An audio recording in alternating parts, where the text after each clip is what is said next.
Саламатсыздарбы, назарыңыздарда парламент берүүсү Жогорку Кеңештин басма сөз кызматы апта ичиндеги урунттуу окуяларды чогултту бүгүнкү чыгарылышта. Уран унутулсун. Уран чалгындап казууга түбөлүккө тыюу салган мыйзам долбоору эл менен талкууланды. Мыйзам менен бекитип койсок, мыйзам баарыбызга кепилдик болуп бере алат. Ошондуктан биз ушул мыйзамды сунуш кылып атабыз. Мекенге аман-эсен кайтууну эңсеген мигранттар. Москвадагы мекендештер депутат Табалды Тиллаевден салам айтышты. Эмне үчүн бизде Кыргызстанда ошол эле акчанын негизинде бир бор алмаштыруучу борборун куруп койсо болбойбу? Улуу жеңиш күнүндө эл өкүлдөр согуш жана эмгектин ардагерлерин куттуктап барды. Ден соолугуңузду сурап куттуктап коеюн деле келгем. Эң негизгиси бекем ден соолук. Уран казууга, чалгындоого мыйзам менен түбөлүккө тыюу салынууда. Бул тууралуу мыйзам долбоору коомдук угууда абдан кызуу талкууланды.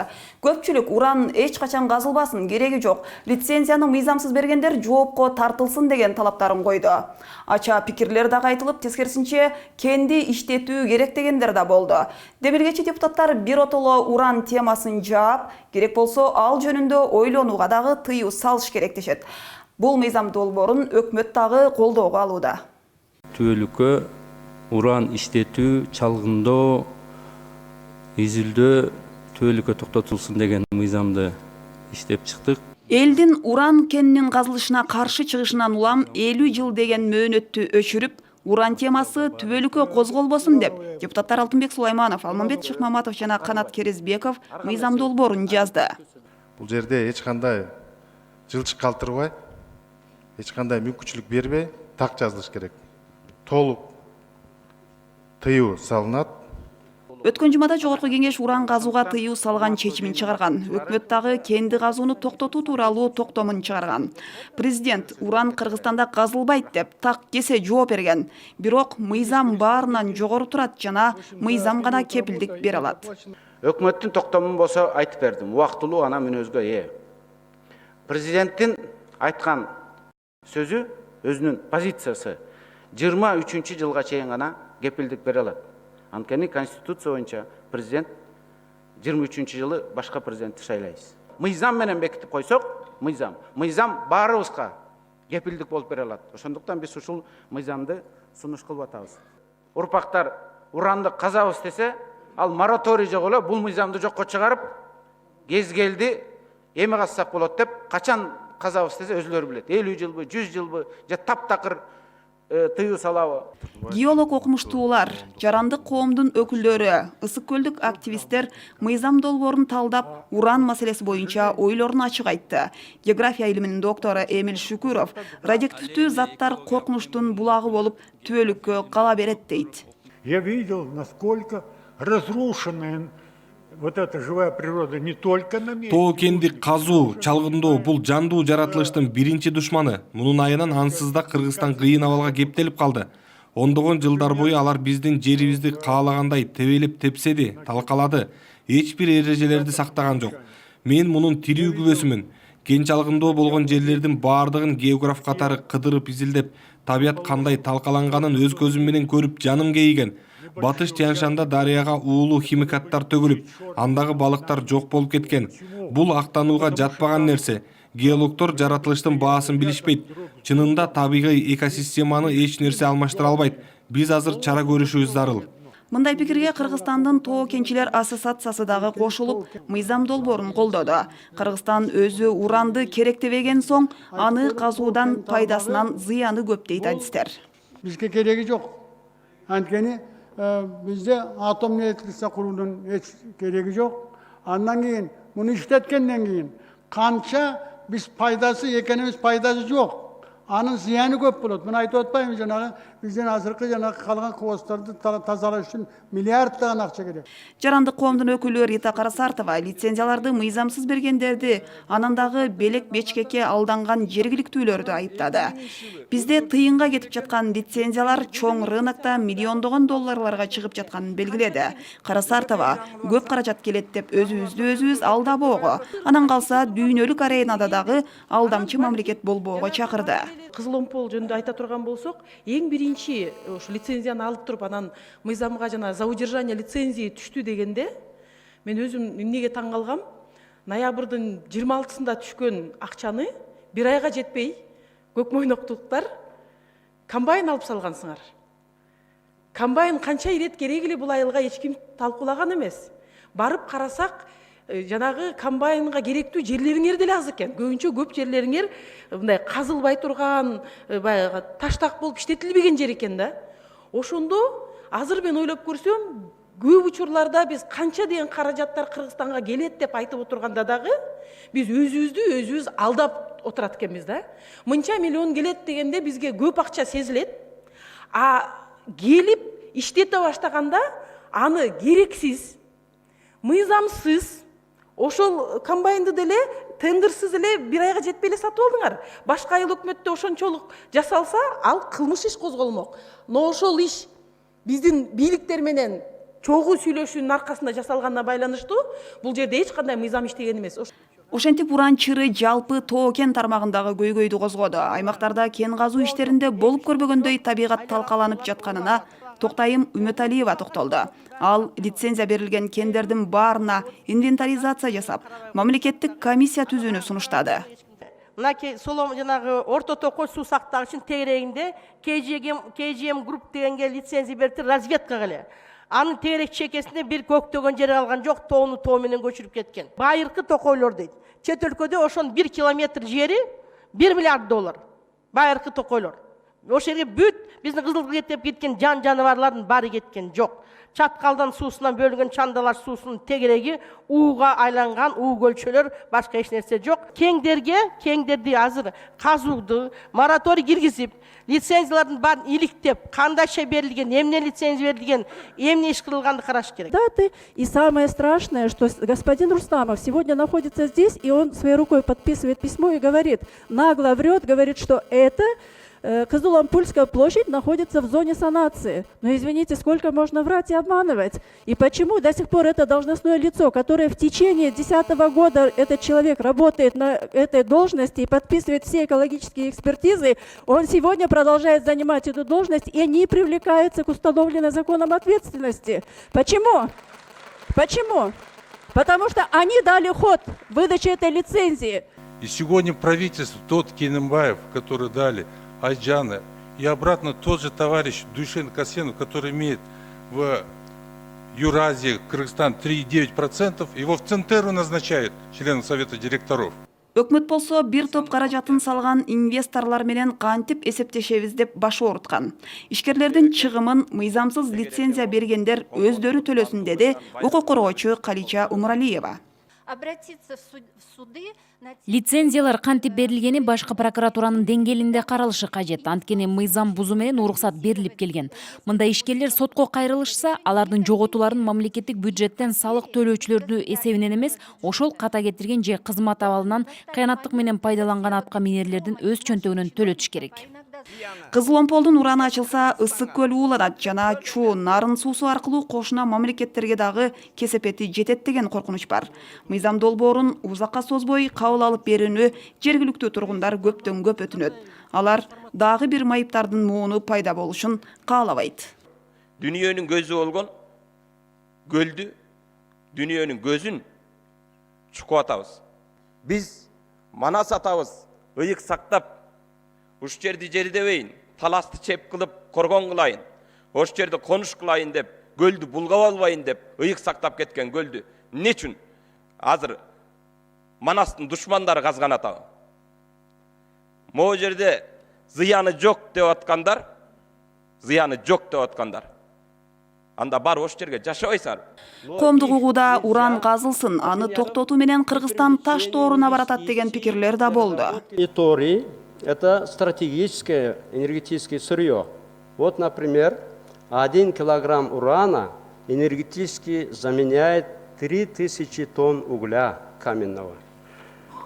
Если в законе не укажем какой-то срок, то, на мой взгляд, это будет подобно возврату Кыргызстана на каменный век, где ничего не нужно, кроме каменных орудий. каменного топора, скажем так. Жыйынын катышуучулары мындай кичине сауырдуулукту кармап кайчы Элди сүйлөтүп койбойсуздарбы? Анан кийин сүйлөй бересиздер. эгерде азыр кайчы пикирди укпасаңар, анда баардыгыбыз ушул жерде уят болобуз. Туруп туруңуз. Кайчы пикирди угалы чыдап.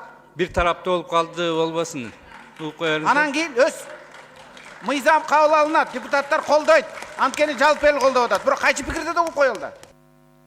Негативная сторона этого законопроекта в том, что сейчас они подвиснут. Куанычбек Буронович работал в этой сфере. Талкууда эки тарап кайым айтышты. Мыйзам долбооруна каршы болгондор залдан чыгып кетти. Практически это не коомдук угуу болгондон кийин. Жакшы барыңыздар, рахмат. 10.200 кишинин колу 10 миңден ашуун адамдын колу коюлган кайрылуу өлкө жетекчилерине жолдонду. Кыргыз жеринде уран кенин чалгындап казуу иштери токтотулуп, берилген лицензиялар кайтарылып алынып, түбөлүккө уран кени иштетилбесин жана мораторий жарыялансын. Белгилей кетсек, өлкөдө буга чейин уран кенин чалгындоого 19 лицензия берилген. Мыйзам кабыл алынып калса, өкмөт аларды жокко чыгарууга тийиш. Ошондой эле мурда иштетилген радиоактивдүү заттардын калдыктары сакталган жайларды дагы кайра иштетүүгө тыюу салынмакчы.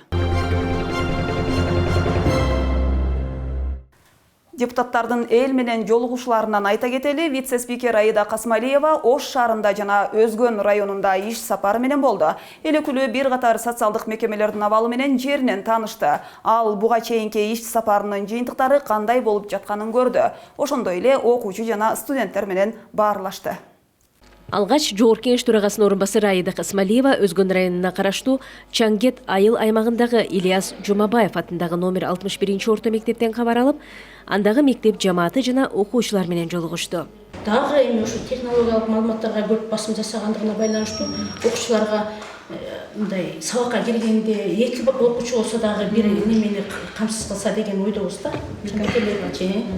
Өлкөнүн келечеги билимдүү жаштардын колунда экенин белгилеген Аида Касмалиева окуучуларды терең билим алып, көп ките окууга чакырды. Аламга жол ошол айылдан башталат. Мен ушуга дагы бир жолу ишенем. Ушул араңарда келечектеги президенттер, келечектеги дүйнөнү багындырган окумуштуулар, министрлер, дарыгерлер, мугалимдер чыгат деп ишенем, урматтуу окуучулар. Ушундай эле жолугушуу Владимир Ильич Ленин атындагы номер 39-орто мектепте да улантылды. Биз ошо билим сапатын, мазмунун, китептердин сапатын, мугалимдин методикасын, ошолорду унутта калтырып эле, ошо биз ремонттосок, мектепти ремонттоп алсак эле, аябай жакшы билим сапатын жакшырткандай өзүбүздү сезип калып атабыз да. Ошондон алыстап бара-бара баары бир ошол ата-энелерди дагы вовлекать этип, вовлекать дегенде ата-энелер катышыш керек. Белгилей кетсек, аталган эки мектепте тең класстардын жана окуу китептердин жетишсиздиги, ашкана жана спорт залдарынын жоктугу башка маселе. Айтылган көйгөйлөрдү тиешелүү мекемелерге жеткирерин айткан төраганын орун басары аталган мектептерге компьютерлерди белекке берди.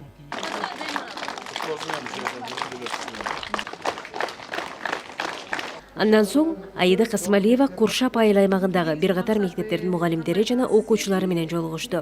Тоолуу аймакта жашаган, алыскы аймакта жашаган мектептердин проблемалары бирдей. Бирок ошону менен катар эмнегедир ал жерде көрсөткүчтөр жакшыраак Өзгөн районуна караганда да.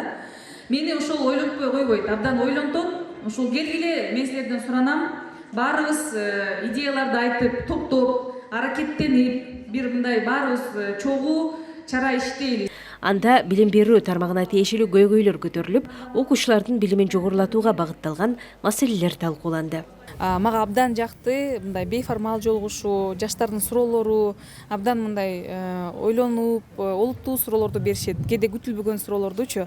Анан ушундай жолугушууларды көбүрөөк өткөрөйүн деп атам. Сунуштар да көп болду. Ошол билим сапатын жогорулатышыбыз керек да. Иш чаранын алкагында география сабагы боюнча республикалык предметтик олимпиадада 2-нчи орунду ээлеген Тагай Асыранов атындагы номер 6 мектептин окуучусу Полотбек уулу Арсенге жана мугалими Кадыркулова Нургүлгө ыраазычылык кат жана акчалай сыйлык тапшырылды. Муну менен катар Өзгөн районундагы бир катар мектептерге компьютерлер дагы белек кылынды. Жолугушуу суроо жооп иретинде улантылып, окуучулар кызыккан суроолорун депутатка узатышты. ОРТ тапшыра турган сабактарды бир аз болсо дагы, бир сабак болсо дагы көбөйтүүнү сунуштайт элем да. Окуу программасын өзгөртүш керек. Бирок бул мындай бир эле заматта чечилип кете турган жумуш эмес, билим берүү министринин жумушу.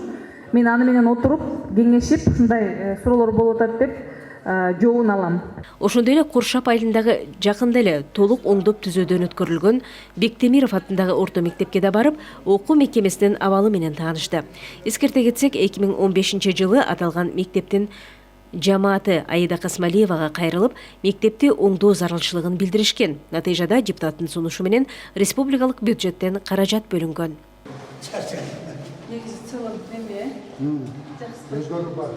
Иш сапардагы дагы бир маанилүү жагдай. Жогорку Кеңеш төрагасынын орун басары Аида Касмалиеванын демилгеси менен Ош жана Жалал Абад областарынын жогорку окуу жайларынын окутуучулары арасында Дени Сак аял, Дени Сак улут аталышында волейбол боюнча таймаш өткөрүлдү. Ага 40 жаштан өткөн курактагы айымдардан түзүлгөн 6 команда катышты.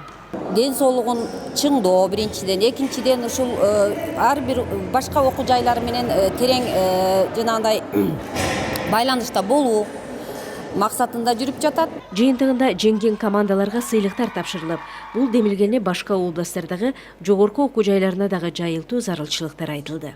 Мындан тышкары иш сапар Ош шаарында электрондук петициялар боюнча жаңы мыйзам тууралуу коомдук угуу менен улантылып, мыйзамдын актуалдуулугуна байланышкан өзгөртүүлөр талкууланды. Урандын казылышына каршы деген петиция аябай тарады. 2 күндө менимче 20 000 добуш алды окшойт. Электрондук петициялар дагы ошондой форматта деп атабыз да. Бул жерде жаңы сайт иштелип чыгабы, же болбосо жанагы телефондо приложение болобу, кагаз жүзүндө дагы варианты бар. Ошондой эле мыйзамда айрым тобокелчиликтүү жагдайлар бар экени белгиленип, жыйын катышуучулар тарабынан аларды жоюуга багытталган сунуштар берилди. Петиция баргандан кийин кээде мындай болот да, бир айылдын атынан 5000 петиция жыйнап коюш мүмкүн, бир райондун атынан. Ошондо кантип каралат дейм да, мисалы үчүн, эми жогорку кеңеш карабасы керек аны. Мындай район болдубу, иши кылып, ошол 5000 добуш анык болсо, жанагындай жазылган эрежелерге туш келсе, ал кете берет. Бир айылда деле 5000 чогулса, ал карала берет, ал маселечи. 2 күндүк иш сапар Ош мамлекеттик университетинин студенттери менен болгон жолугушуу аркылуу жыйынтыкталып, анда суроо жооп иретинде кеңири баарлашуу болду. Депутат терең билим менен бийиктиктерди багындырууга болоорун белгилеп, студенттерди дайыма изденип окууга үндөдү. Силердин колуңарда азыр бир эле нерсе бар, жакшылап билим алыш керек, жакшылап практикадан өтүш керек. Жакшылап алдыга мындай умтулуш керек. Эгерде сиздер дагы ошондой жетектөөчү кызматка барсаңыздар, ошондой адилетсиздикти жоюш үчүн өзүңөр адилеттүү чечим, адилеттүү жетекчи болушуңар керек деп.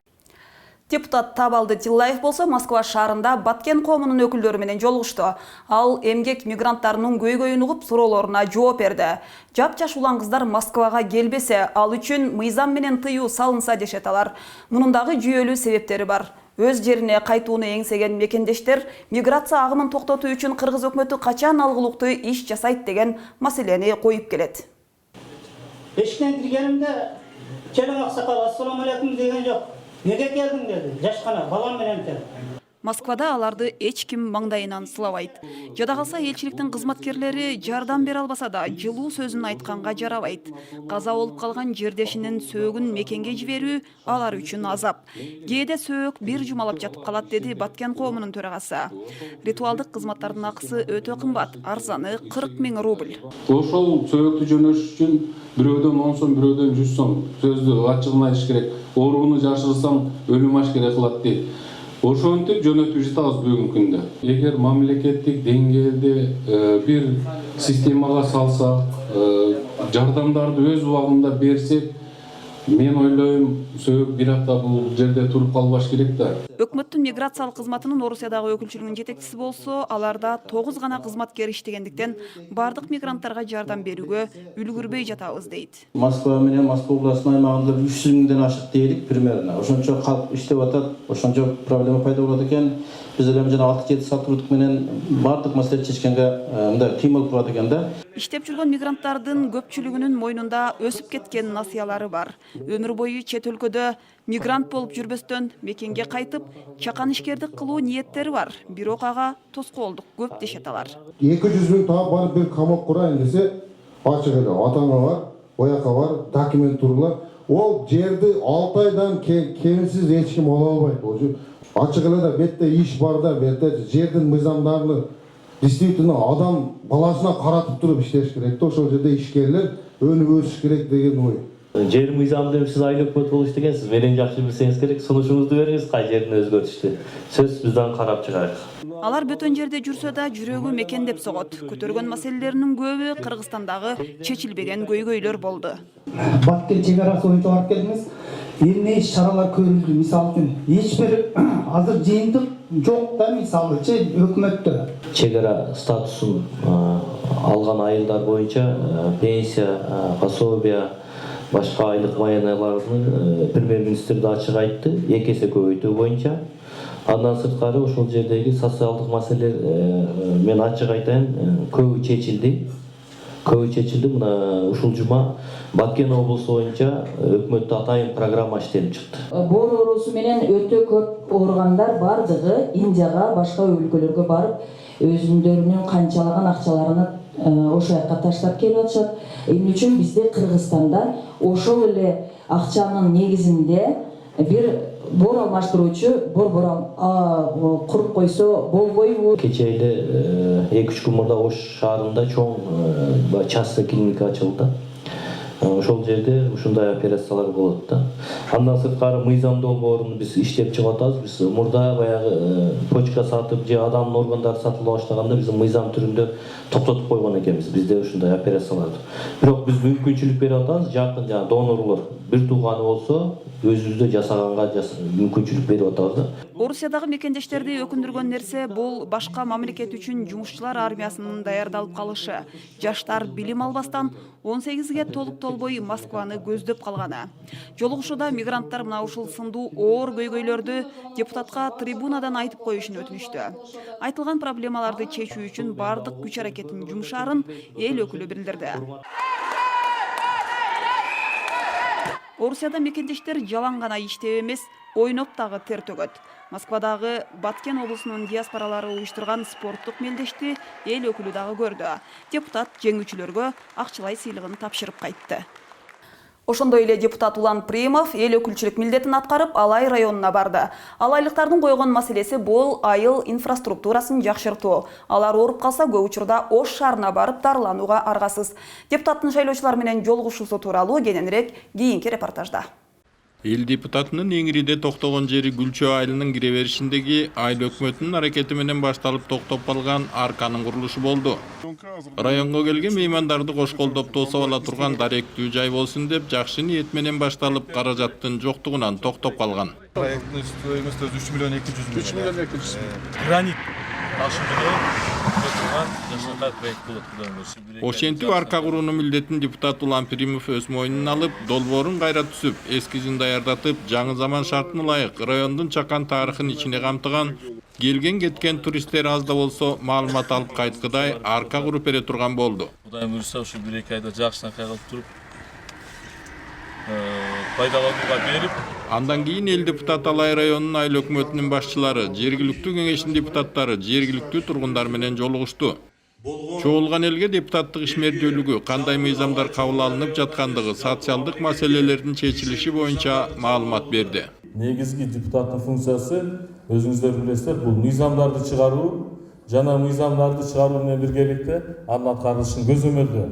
Бирок бизде ушундай калыптанып калган экен, депутат ал ишмердүүлүгүнөн сырткары колунан келсе материалдык, моралдык жактан жардам берет деп. Биз дагы бүгүнкү күнү жалпы Ош облусунан шекти чоң ийгиликтүү жардамдарды берип келебиз.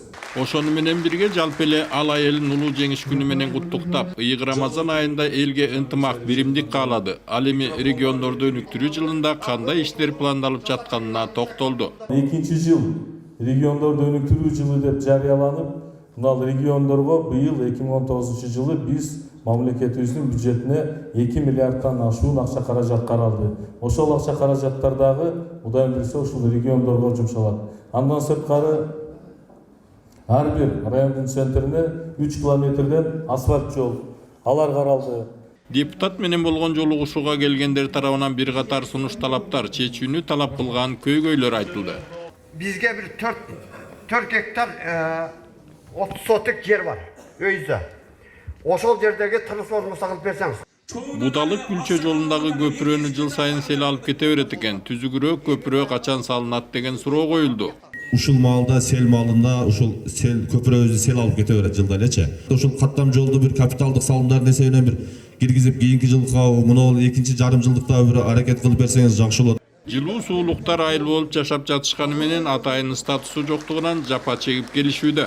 Пенсияга жеткен жаштарыбыз 2 жылдап чыгалы атат. Себеп дегенде жылуу суу деген ол картада немеде жок экен.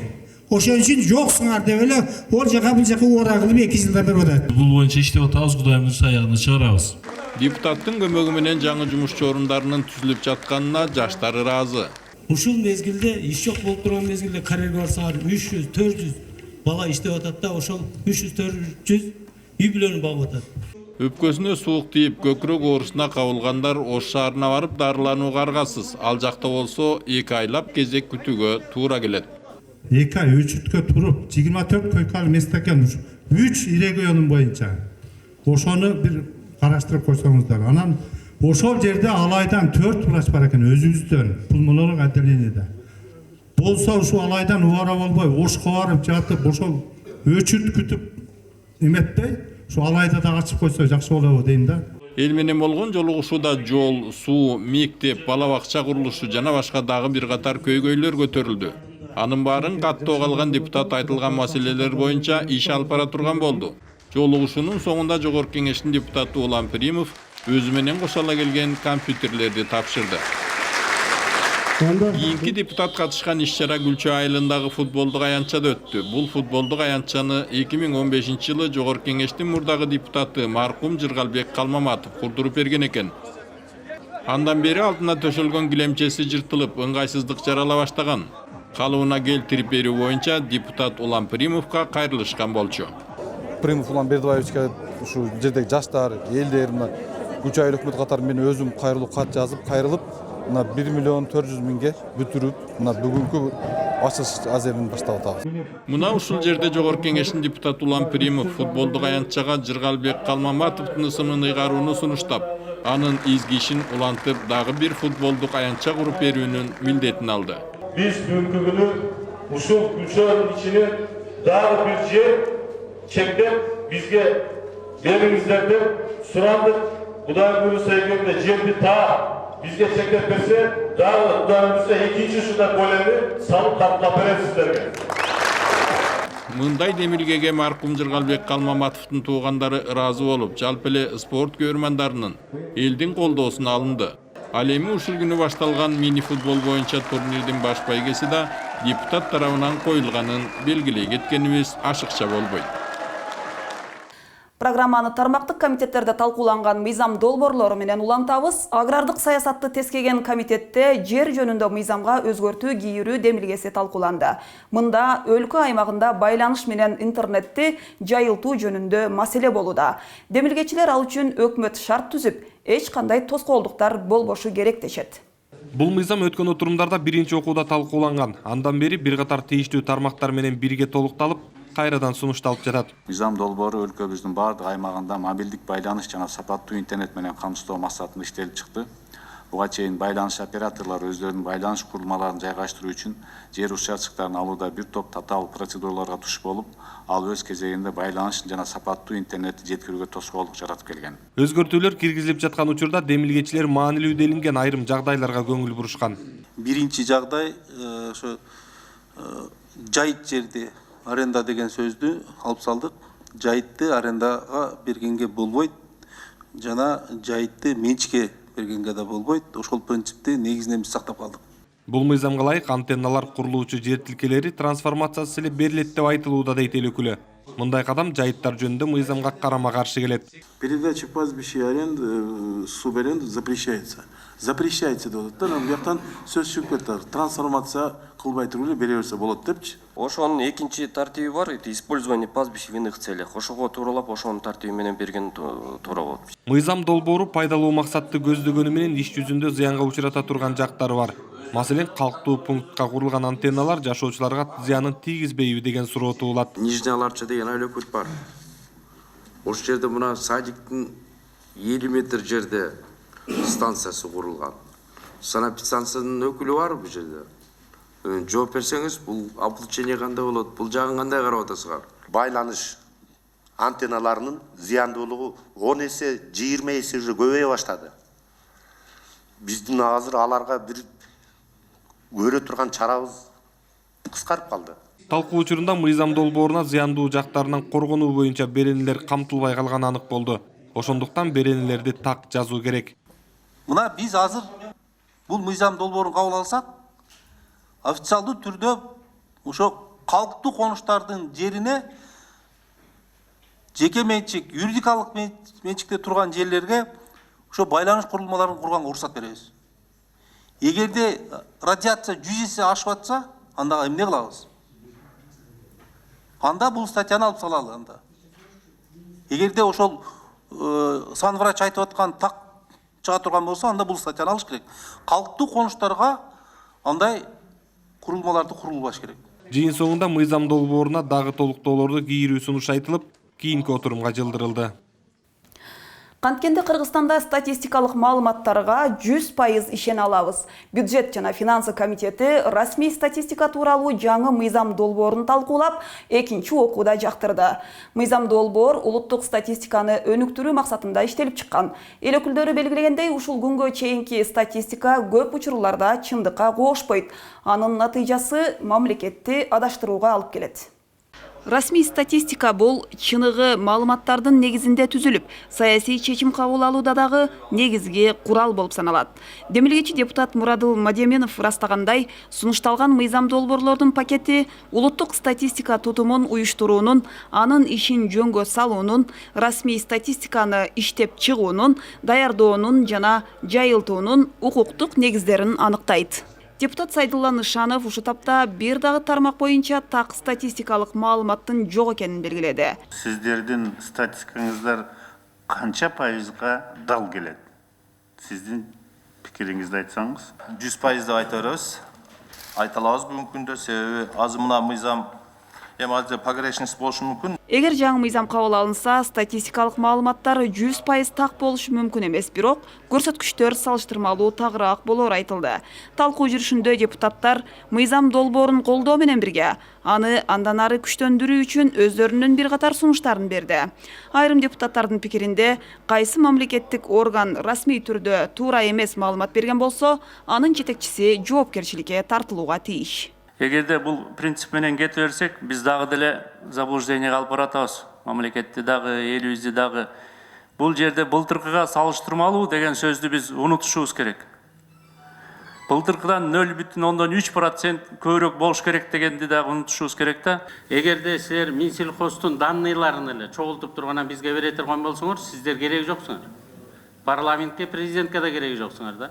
Силер Минсельхоз берсе, андан кийин силер бөлөк дагы бир 2 источниктен алып, ошону салыштырып, анан ортончосун бизге беришиңиздер керек да. Айта кетсек, мамлекеттик статистика жөнүндөгү алгачкы мыйзам 1994-жылы кабыл алынган.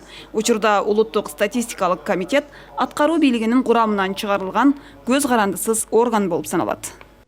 Түндүк-түштүк альтернативдик жолу кошумча каржыланмай болууда. Анын 68 чакырымдай тилкеси үчүн өкмөт Азия өнүктүрүү банкынан $78 миллион насыя грант алууда. Жарыш жолду курууга Кытайдан алынган насыя жеткен эмес. Жалпы жонунан жаңы жолго $937 миллион сарпталууда. Макулдашуу эл аралык иштер, коопсуздук жана коргонуу комитетинин кароосунан өттү.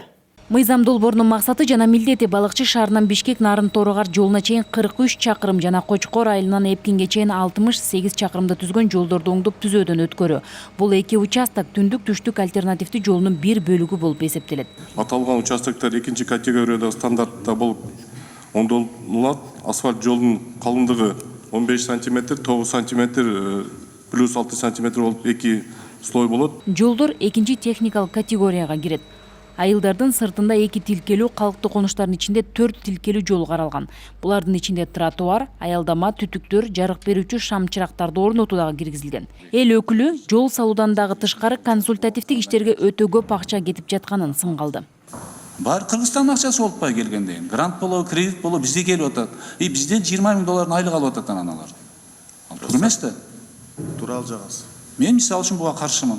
Алдыда күтүлгөн натыйжада Бишкек-Ош авто жолунун агымы азайып, жүргүнчүлөрдүн жана жүк ташуучулардын ич ара байланышына кеткен каражаты төмөндөп, жол жээгиндеги инфратүзүмдөр жакшырмакчы. Өкмөт өкүлдөрү тамактануучу, май коюучу жайлар курулуп, жаңы жумуш орундары пайда болорун ишендирүүдө. Буга макул болушубуз керек, башка формасы жок.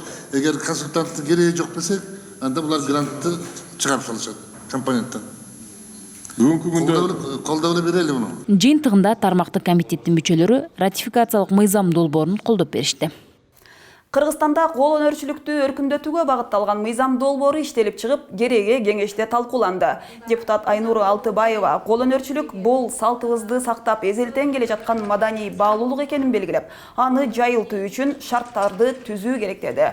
Бүгүнкү күндө да кол өнөрчүлүк актуалдуу жана өлкөгө турист тартууда негизги булактардын бири болууда. Коомдук талкууга чыгып жаткан кол өнөрчүлүк жөнүндөгү мыйзам долбооруна кызыктар тараптар сунуштарын берүүдө. Кол өнөрчүлөр да ушу мыйзам долбоорунун алкагында өзүнө бир жумушчу жай түзүп да өзүнү бүлөгө бакканга да мүмкүнчүлүк бар да. Ошон үчүн мен ойлойм бул мыйзам долбоордун мындай концепциясы кенен. 9 май жеңиш күнү президент Сооронбай Жээнбеков, жогорку кеңештин төрагасы Дастанбек Жумабеков, премьер-министр Мухаммедкалый Абылгазиев жана жогорку соттун төрайымы Гүлбара Калиева жеңиштин 74 жылдыгына арналган эскерүү митингине катышты. Салтанаттын алкагында жеңиш аянтындагы өчпөс отко гүл чамбарлар коюлду.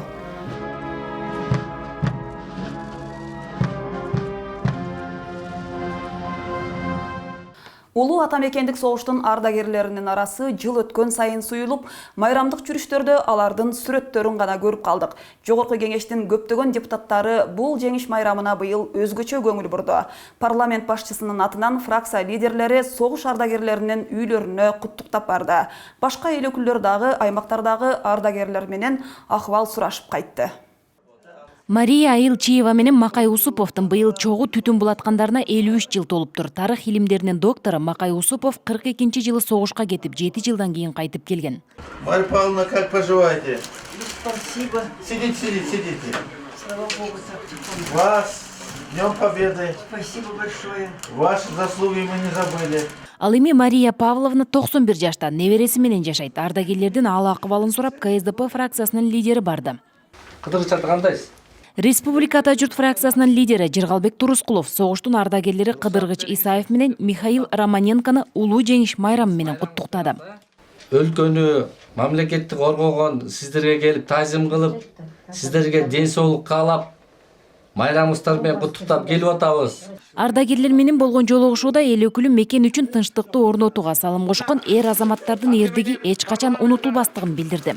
С Днем Победы! Спасибо. Желаю вам крепкого здоровья, долгих лет жизни. Сиздей аталарыбыздын согушта жеңиши менен мына биз бүгүнкү күнү ушундай жакшырып жашап атабыз. Асад Гасанов жогорку кеңештин депутатына согуш мезгилиндеги баштан өткөн окуяны эстеп, төкпөй чачпай айтып берди. Вы нашли возможность прийти, поздравить меня. Белгилей кетсек, бардык фракция лидерлери ардагерлерге жогорку кеңештин атынан сыйлыктарды тапшырышты. Анна Алексеевна, вас поздравляем от имени жогорку кеңеши. Саламатсызбы? Саламатсызбы? 3 жолу жогорку билимдин ээси Бейшакан Кадырова согуш мезгилинде 13 жашта гана болгон. Ал талаада иштеген кыз келиндерге маалыматтар чыгып туруучу гезиттерди окуп берчү экен. Соко айдап жүргөн талааларга барып, ошолорго газета окуп берип. Эл арасында ар дайым ынтымак жана биримдик болсун деген эл өкүлү Ош шаарынын Төлөйкөн айылындагы улуу атамекендик согуштун ардагери Адаев Жолдошбай атаны куттуктады. Майрам ээлерин депутат Бакирден Суамбеков дагы куттуктады. Кара-Балта шаарындагы ардагерлерге сый урмат көрсөтүлүп, депутаттын атынан майрамдык белектер тапшырылды. Жогорку кеңештин депутаты Бакирден Суамбеков улуу жеңиш күнүн утурлап уюштурган иш-чарага Ооруктун ардагерлери, бала чагы согуш жүргөн аймакта өткөн улуу муундагы адамдар дагы чакырылган. Жеңиш күнүн ардагерлер менен бирге белгилөө, аларды улуу майрам менен куттуктоо эл депутаты үчүн жакшы салт болуп калган. Мындай иш-чара акыркы 15 жылдан бери үзгүлтүксүз өткөрүлүп келет. Жайыл району Кара-Балта шаары боюнча болгон 17 улуу ата мекендик согуштун ардагери калыптыр. Анын ичинен 11-и сыркоолоп төшөктө жаткан. Ардагерлер өздөрү да чечилип сүйлөп, баштан кечирген оор күндөрдү эскеришип, стабилдүүлүктүн, тынчтыктын болушун каалашты. День Победы нам достался нелегко. В боях за 1418 дней мы оставили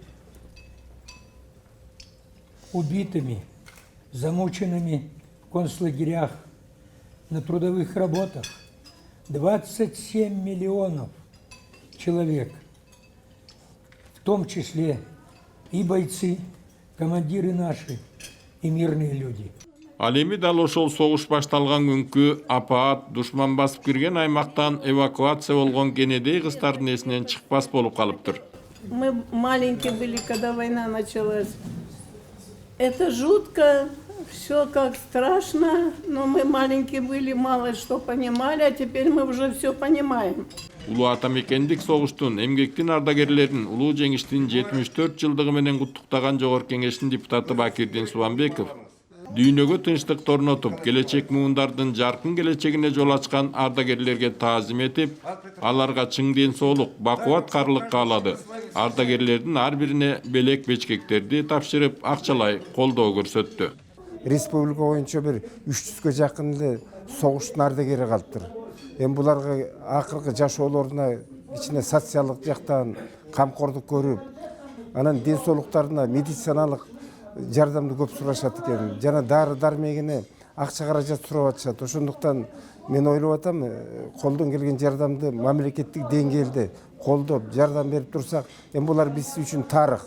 Ардагерлер үчүн деген депутаттын белеги үйүндө ооруп жаткан ардагерлерге да жеткирилип берилди.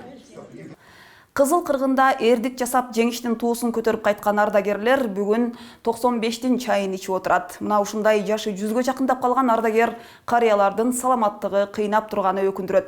Депутат Эльвира Сурабалдиева сокулуктагы бир нече айылдарды кыдырып, ардагерлерибиздин ден соолугун сурады. Саламатсызбы ата? Кандайсыздар? 96 жаштагы Сардарбек ата кандуу согушта мекени үчүн тынчтык менен жеңишти алып келүүнү убада кылып, башкы максат менен согушка аттанган. Ал жактан жарадар болуп келген. Учурда экинчи топтогу майып. Кызынын айтымында сүйлөбөйт, угу көрүүсү дагы былтыр байбичесин жоготкондо начарлап кеткен. 97ге чыгыптырсыз, эми 100га чыгыңыз. Оруктун катышуучусу Нина Хлюстова картайган кезде бактылуу каарылыктын күнүн кечирүүгө муктаж экенине күбө болдук. Нина Васильевна, с наступающим 9 мая вас. Григорий атага кандуу апатта 3 жолу ок тийиптир. Ал мезгилди эстегенде жашы токтобой, муундары кылчылдап, өзүн жаман сезгендиктен эл өкүлү сөздүн угун башка жака бурду. Не расстраивайтесь. Жогорку кеңештин депутаты Эльвира Сурабалдиева барган ардагерлердин баарынын жашы 95тен ашып 100гө таяп калгандар экен. Хорошим настроением, с праздником вас. Жеңиш күнү биз үчүн чыныгы унутулгус майрам деген Григорий Артюшенко күлүп жайнап тозуп алды. Баарлашууда жубайы каза болгондон бери үйүмдө аял заты жашабайт деп көөдөндөгү көйгөйүн айтты. Белгилей кетсек, депутат Эльвира Сурабалдиева өз атынан ардагерлердин ар бирине акчалай сыйлыктарды тапшырды. Бул адамдар согушту баштан өткөрүп, ызычын өткөрүшүп, канды да көргөн адамдарда ушунчалык барташат да. Көрдүңүзбү, маанайлары да ачык. Өздөрү да сүйлөгөн, баарына ыраазы болупчу. Биз болсо жетишкендиктерге ыраазы болбойбуз, улам эле бир нерсени эксеп, күнү мында бар болгонго да ыраазы болбойбуз деп. Андан соң эл өкүлү Чүй облусунун Сокулук районуна караштуу Маловодная айылындагы орто мектептин мугалимдери менен жолугуп, алардын көйгөйүн уктум. Айыл шаарга жакын эле, бирок ушу транспорт маселеси менен аябай кыйын да. Жолугушуда агартуучулар эл өкүлүнө эмгек акыларынын аздыгын айтып дааттанышты. Ошону менен катар мугалимдер окуучулар үчүн атайын ата-энелер тарабынан чогултулган каражат жаштардын терең билим алуусуна гана жумшалып жатканын ырасташты. Говорят, школа у нас бесплатная, никаких сборов, никаких поборов. Но школа ведь без родителей, без спонсорской помощи родителей, она не может существовать. Эл өкүлү жогоруда айтылган көйгөйлөр бардык аймактарда орун алганын белгилеп, бул маселелер акырындык менен чечилип жатканын айтты. Алдыда дагы тиешелүү шарттар түзүлөрүн ишендирип өттү. Ал эл тарабынан көтөрүлгөн көйгөйлөр сөзсүз түрдө жогорку кеңештин жалпы жыйынында аткаруу бийлигине табышталарын кошумчалады. Панфиловчылардын атын алып жүргөн райондондагы аз эмес жоокерлер согушка кетип, көбү кайтпай калган. Танк алдында калып, баатырларча курман болгон жоокер Кубат Жуматаевдин эстелиги Панфилов районунда ачылды. Буга депутат Бактыбек Райымкулов көмөктөшкөн. Алгач депутат Киров айылынын эли менен бирге унутулгус полк аталышындагы жүрүшкө катышып, согуштун жана оруктагы эмгектин ардагерлеринин сүрөтүн кармаган мектеп окуучулары менен айыл аралай басты.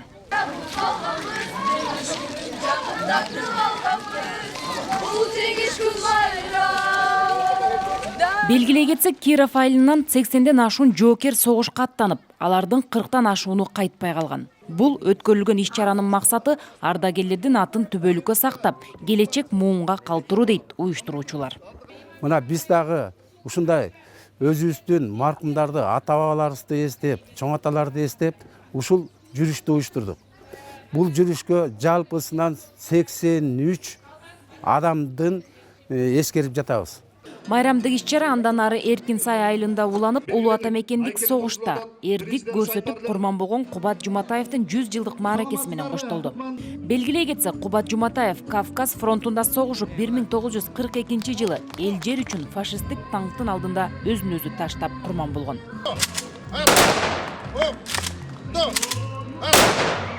Андан соң депутат Бактыбек Райымкулов Кумарык айылына барып, согуштун ардагерлерине арналып, өзүнүн көмөгү менен жаңы тургузулган эстеликтин ачылышына катышты.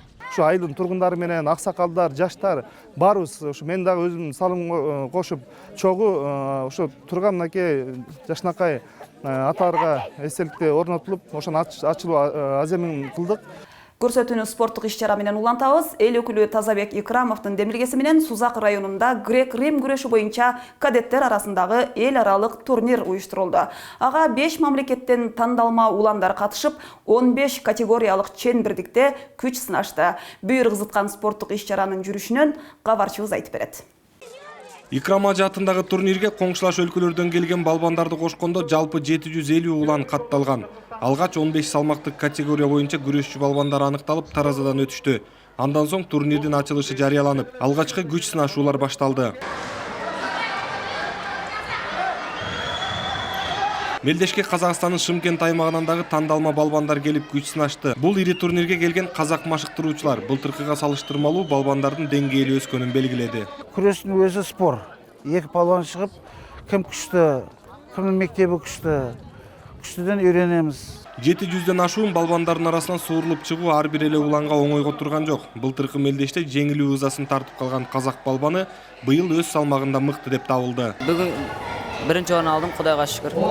Барлыгы ийгиликтериме жеткениме тренериме рахмет дейм. Мелдешке балбандарын алып келген машыктыруучу дүйнөлүк биринчиликтерге барчу жол ушундай турнирлердин жыйынтыгы менен болот дейт. Өзгөчө айыл жеринде түзүлгөн шарт айылдык жаштарга чоң дем берет. Ушул спорттун бириккен себеби Кыргыз элинин бөлөк мамлекеттер менен достчулугу, спорттун достчулугун көрсөтүп атат. Турнирдин бүйүр кызыткан учуру финалдык мелдештерде орун алып, алтын медаль үчүн күрөшкөн спортчуларды күйөрмандар кызуу сүрөөнгө алып турушту. Мындай спорттук иш-чаралар өзгөчө айыл жергесинде өткөрүлүшү жергиликтүү жаштарды спортко үндөп, жаман адаттардан арылтууга көмөкчү болот. Айыл тургундары мындай турнирдин уюштуруучуларына ыраазычылыктарын билдирип келишет. Элет жергесинен дегеле республикабыздын жүзү жаш спортчулар ушундай мааракелерден өзүн көрсөтүшүп, алга карай кадам ташташат го. Турнирдин уюштуруучусу депутат Тазабек Икрамов айыл жергесинде спортко көңүл буруу, жаштарды сергек жашоого чакыруу деп эсептейт. Буларга жакшы бир призди коюп берип, ушул жерден күрөшүп, опыт алып, келечекте Азиянын, дүйнөнүн Олимпиаданын чемпиону болушуна ушундай бир шарт түзүлүп атат да. Турнир соңунда жеңүүчүлөр аныкталып, эл өкүлүнүн атайын беректери менен сыйланды. Бул турнир быйыл экинчи жолу өткөрүлүп жатат. Бүгүнкү көрсөтүүнүн тутумунда мына ушундай окуялар болду. Парламент кабарлары күн тартибиндеги мыйзам долбоорлор менен биздин сайтыбыздан таанышыңыздар. Дареги 3W кеңеш чекит KG. Көңүл бурганыңыздарга рахмат. Саламатта калыңыздар.